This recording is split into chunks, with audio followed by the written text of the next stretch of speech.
Welcome back to the channel, ladies and gentlemen. On today's topic: how Israel uses Hezbollah to whitewash its crime against Palestinians. Now, you know, a lot of people try to stay away from this topic, but not here, man. Come across this video featuring an Israeli military official claiming the army had found Hamas's list of operatives. But a closer look at the words written on the piece of paper revealed that the list was just a calendar with the days of the week written in Arabic. Now I want to show you an operational tunnel. By the time the truth came out, the original video with its narrative based on a lie had already been viewed by millions. To deflect the criticism amid growing outrage, the Israeli army later blamed the faux pas on a translation error. So is Israel's distortion of facts merely an accident, or is it part of a calculated plan? It's part of a calculated plan because it's extremely difficult to whitewash and to, I didn't mean to say whitewash. This word just got stuck in my head. But it's extremely difficult to wash your war crime. And so they need to come up with every excuse that they can possibly find to wash it.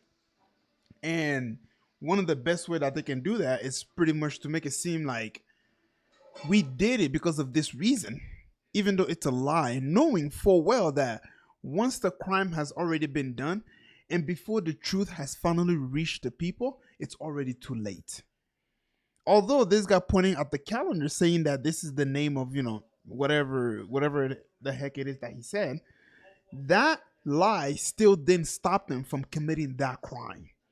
Well, to put it simply, it is a component of Israel's state strategy, one that uses disinformation and lies to take control of the narrative. You are going to tell the whole world the real truth about Israel. I want to tell the world the truth! This Israeli practice of shaping narratives is known as hasbara, a Hebrew word that translates to explaining, and refers to Israel's public diplomacy scheme devoted to shaping public opinion, whitewashing its image, and suppressing all negative commentary. Especially given that Israel is no stranger to criticism, given its decades-long illegal occupation of Palestine and its subjugation of Palestinians. The main objective of Hasbara is to portray Israel as the victim and delegitimize Palestinians and their struggle for freedom by creating doubts about the human rights violations it seeks to deny. And because Israel has such a robust PR machine at its disposal to shape the perception of its state, as well as pro-Israeli groups and lobbies around the world, it has been able to carry out military operations that many deem to be war crimes with near total impunity. Israel's response to its killing of Muhammad al-Durrah, who became the symbol of the Second Intifada, is an example of Hasbara. The incident, which occurred on September 28, 2000, sparked global outrage and criticism of Israel. While Israel first admitted to the killing, it later retracted its admission.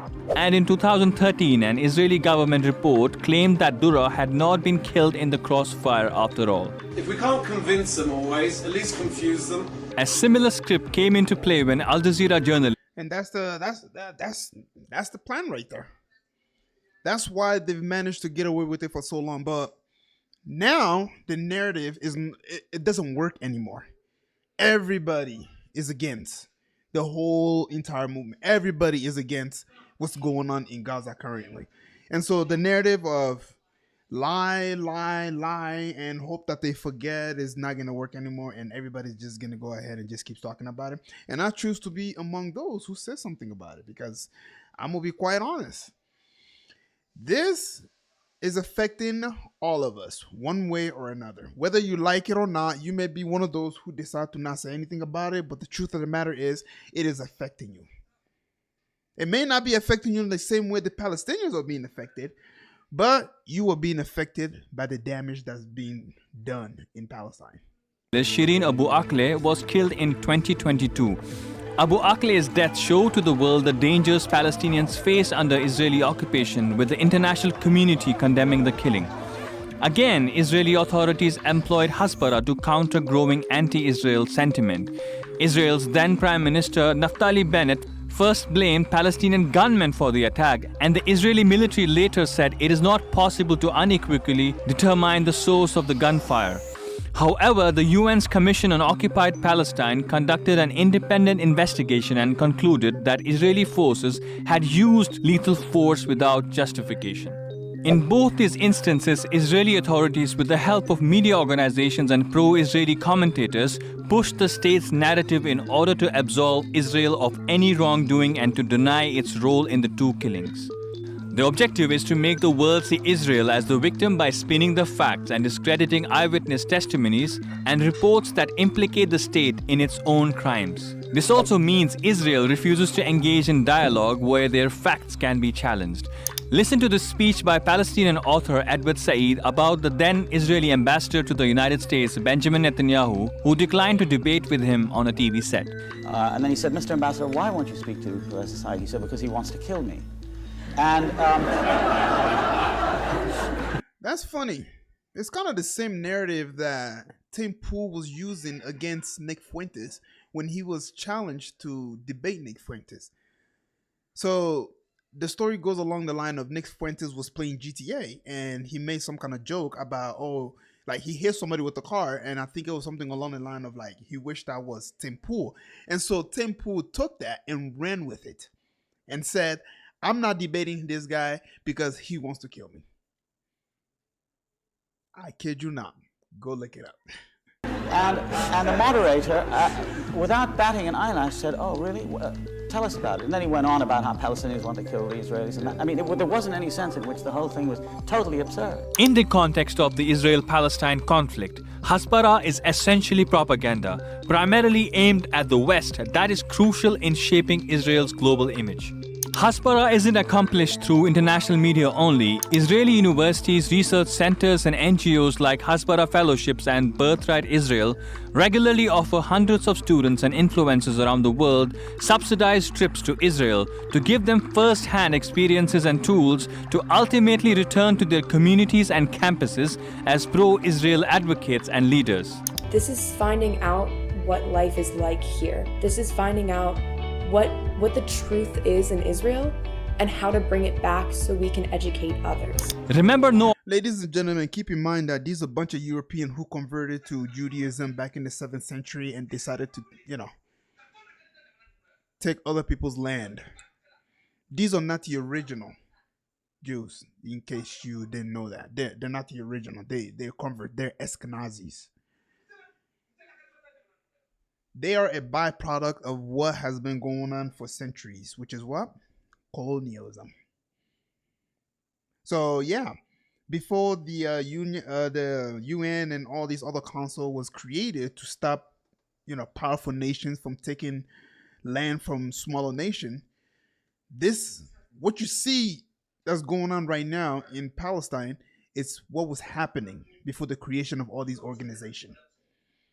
Back then, people were colonizing each other. That's one way that Islam spread so much. It's either colonize or be colonized. That was the rule back then.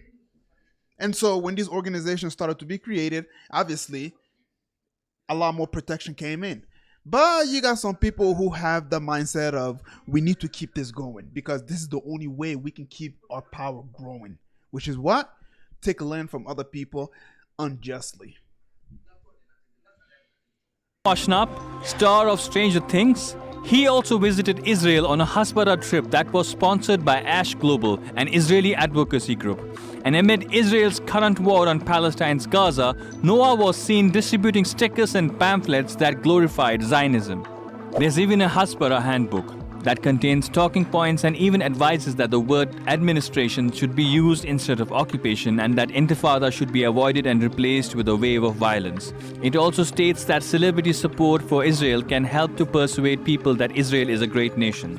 But at the same time, it acknowledges that celebs might back away from controversial political issues for fear of having their own image tainted. When it comes to the history of the Israel-Palestine conflict, the talking point is to say that Palestinians left on their own accord during the Nakba in 1948 to avoid the war.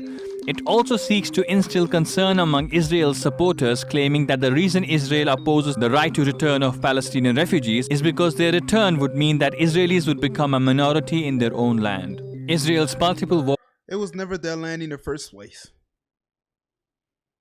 It was never their land in the first place. So how are you gonna feel a minority in a land that doesn't belong to you? That's what they like to use the term, a land without people and a people without a land. That's a load of bullshit. That's like saying Christopher Columbus came to the United States and he discovered America. There were already natives here. How the discover something that's people already, there's already people here.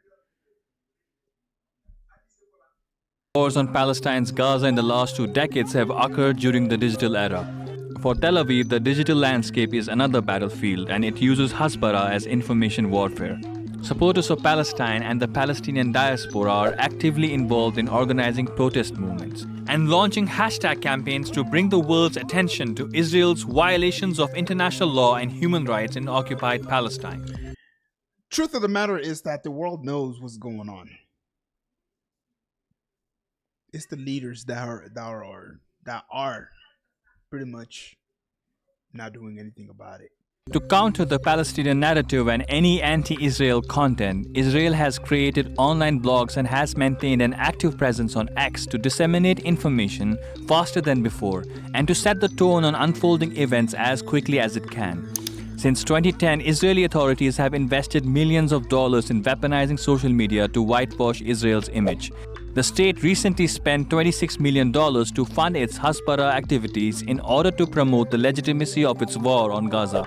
It has an army of volunteers that work 24/7 responding to anything that sounds remotely anti-Israel. And today I'm proud to say that we're working in many platforms, Twitter, both in Arabic and Russian and French and English, as well as YouTube channel, as well as a blog, as well as Flickr album and so on. We have millions and millions of viewers just on those platforms. In order to drum up support for its ongoing military assault on besieged Gaza, Israeli authorities have since October 7 already placed over 75 different ads on X and YouTube, like this one, and others that are more graphic, like these ads seen on Angry Birds. Even Israeli celebrities are involved in the state Hasbara. Actress and former Israeli soldier Gal Gadot recently hosted a VIP screening in the US of Bearing Witness, a propaganda film produced by the Israeli military spokesperson's unit to try to galvanize sympathy for Israel among Hollywood's elite. To sum it up, Israel essentially strives to be portrayed both as a heaven on earth and also as a victim that deserves the world's pity and support. But both images it aspires to project are unconvincing, as numerous right groups and a growing number of people and governments around the world are aware that Israel regularly violates human rights and international law, practices apartheid against Palestinians, and has committed war crimes. With Palestinian journalists in Gaza sharing and talking about Israel's atrocities and violence in real time, global support for Palestinians is growing by the day, both in the streets and online, and it's becoming harder for Israel to win a popularity contest as it continues to bomb residential buildings, hospitals, and places of worship, killing thousands of innocent civilians. The reason Israelis are not really winning is because you guys have heard of the phrase, action speaks louder than word, right? All they do is just that. That's it. That's the only power they have. It's that they wish that they can talk away their crime. But instead, we see images, we see videos, and those speak louder than word. From October 7 all the way to today, give me one time, and if anybody sees this, and if anybody made it this far, I am genuinely, I am curious because I have not seen it. Give me one image of an Israeli baby that has been unalived by Hamas, because I have yet to see it. But yet, when you go to X, you see Palestinians sharing videos. I've seen images that if I was to post on here, obviously the video will get taken down just like that. And that's what I'm saying. Action speaks louder than word. Truth is always consistent. Lies